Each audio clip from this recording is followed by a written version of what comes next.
जय श्री राम दोस्तों, हमारे चैनल मिस वैष्णव में आपका हार्दिक स्वागत है। आज हम विवाह पंचमी का महत्व जानेंगे एवं कथा सुनेंगे।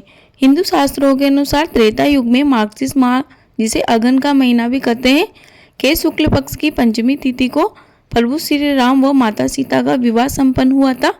हमारे सनातन धर्म में श्री राम व माता सीता जी की जोड़ी एक आदर्श जोड़ी है। हमारी सनातन परंपरा यानी प्राचीन समय में जो देवी देवताओं का प्राकट्य उत्सव, विवाह उत्सव आदि को एक त्योहार, व्रत, उपवास आदि के रूप में मनाया जाता है, उसी परंपरा में श्री राम व जनक दुलारी माता सीता का विवाह उत्सव भी बड़ी धूमधाम से इस तिथि पर मनाया जाता है। आइए अब जानते हैं वर्ष 2023 में विवाह पंचमी कब मनाई जाएगी। उससे पहले आपसे एक छोटा सा अनुरोध है, यदि आप हमारे चैनल पर नए हो तो प्लीज़ चैनल को सब्सक्राइब कर लीजिए। वर्ष 2023 में विवाह पंचमी 17 दिसंबर दिन रविवार को मनाई जाएगी। इस उत्सव को सभी सनातनियों द्वारा भगवान श्री राम व माता सीता के वैवाहिक वर्षगांठ के रूप में मनाया जाता है। विवाह पंचमी की कथा। भगवान प्रभु श्री राम विष्णु जी के अवतार है, जिन्होंने त्रेता युग में अधर्म का नाश करने के लिए पृथ्वी पर अयोध्या नगरी में राजा दशरथ जी के यहाँ जन्म लिया। यह राजा दशरथ जी के सबसे बड़े पुत्र थे। उधर माता सीता जी का जन्म मिथिला के नरेश राजा जनक के यहाँ हुआ। सीता जी राजा जनक जी की सबसे ज्येष्ठ पुत्री थी। रामायण के अनुसार माता सीता का जन्म धरती से हुआ था। राजा जनक खेत में हल चला रहे थे, उसी समय उन्हें एक नन्ही बच्ची मिली जिसका नाम सीता रखा गया। यही वजह है कि सीता जी को जनक नंदिनी के नाम से भी जाना जाता है।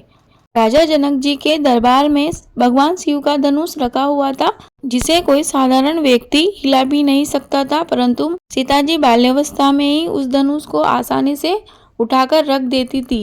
यह सब देख राजा जनक जी समझ गए थे कि यह कोई साधारण कन्या नहीं है। वे बड़े चिंतित हो उठे कि मैं इस असाधारण कन्या के लिए योग्य वर कहाँ से लाऊंगा। बहुत सोच विचार के बाद राजा जनक जी ने निश्चय किया कि जो भी व्यक्ति इस धनुष को उठाकर प्रत्यंचा चढ़ा देगा, उसी के साथ मैं अपनी पुत्री सीता का विवाह कर दूंगा। जब सीता जी विवाह योग्य हुई तो राजा जनक जी ने उनके लिए स्वयंवर रखा और यह घोषणा करा दी कि जो भी इस धनुष को उठाकर प्रत्यंचा चढ़ा देगा, उसी के साथ सीता का विवाह किया जाएगा।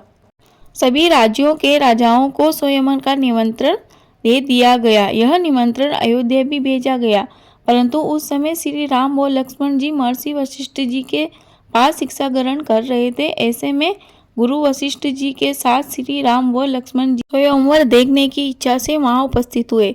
स्वयंवर आरंभ हो गया। वहां पर सभी देशों से राजा महाराजा पधारे थे। सभी द्वारा धनुष उठाने की कोशिश की गई, परंतु किसी को सफलता नहीं मिली। यह देख राजा जनक अत्यंत निराश हो गए और बोले कि इस सभा में मेरी पुत्री योग्य कोई पुरुष नहीं है क्या? मेरी सीता कुंवारी ही रह जाएगी क्या? क्योंकि इस सभा में एक भी व्यक्ति मेरी पुत्री के लायक नहीं है। जिस धनुष को वह खेल खेल में उठा लेती है, आज इस सभा में कोई हिला भी नहीं पाया, प्रत्यंचा तो बहुत दूर की बात है। जनक जी द्वारा कहे गए शब्द लक्ष्मण जी को अपमान के लगते हैं। लक्ष्मण जी को बहुत क्रोध आता है। वे अपने भैया श्री राम जी से प्रतियोगिता में हिस्सा लेने का आग्रह करते हैं, लेकिन श्री राम जी मना करते हुए कहते हैं कि हम सभी यहाँ केवल दर्शक मात्र हैं। राजा जनक के ऐसे करुण वचन सुन गुरु वशिष्ठ राम जी को स्वयंवर में हिस्सा लेने का आदेश देते हैं।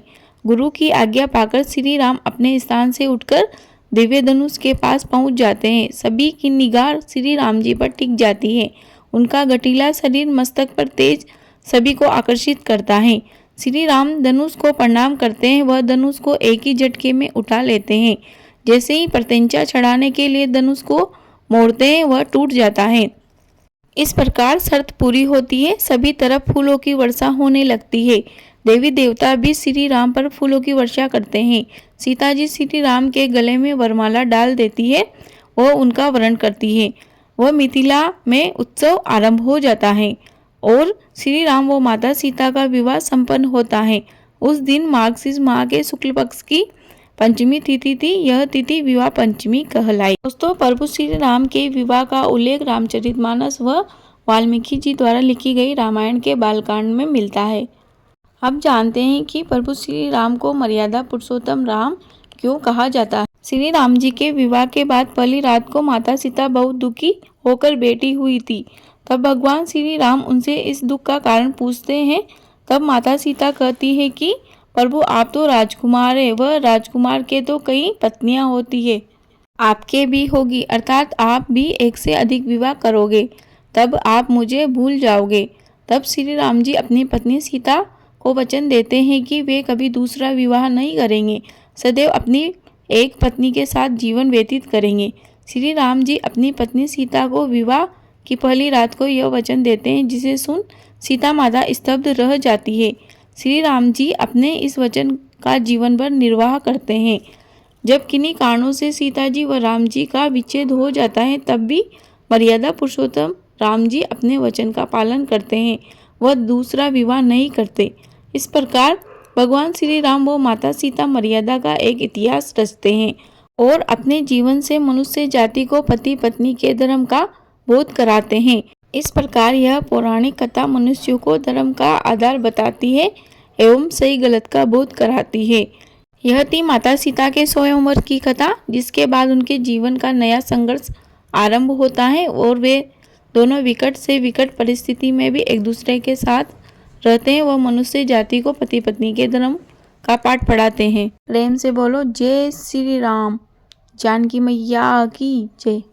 यह कथा यहीं समाप्त होती है। यदि आप माता सीता की कृपा प्राप्त करना चाहते हैं तो इस दिन घर में रामायण के बालकांड में विवाह प्रसंग का पाठ करना चाहिए। धार्मिक मान्यताओं के अनुसार इस तिथि को विवाह संपन्न नहीं करवाया जाता। ऐसा माना जाता है कि इस तिथि पर विवाह करने से जीवन में कई कठिनाइयों का सामना करना पड़ता है। जिस प्रकार विवाह के पश्चात माता सीता व श्री राम जी को अपने जीवन में कई संघर्ष करने पड़े थे, इसी कारण विवाह पंचमी के दिन विवाह करना अच्छा नहीं माना जाता। तो यदि आपको वीडियो पसंद आई हो तो प्लीज़ वीडियो को लाइक करें व कमेंट बॉक्स में जय श्री राम अवश्य लिखें। आपका दिन शुभ हो। धन्यवाद।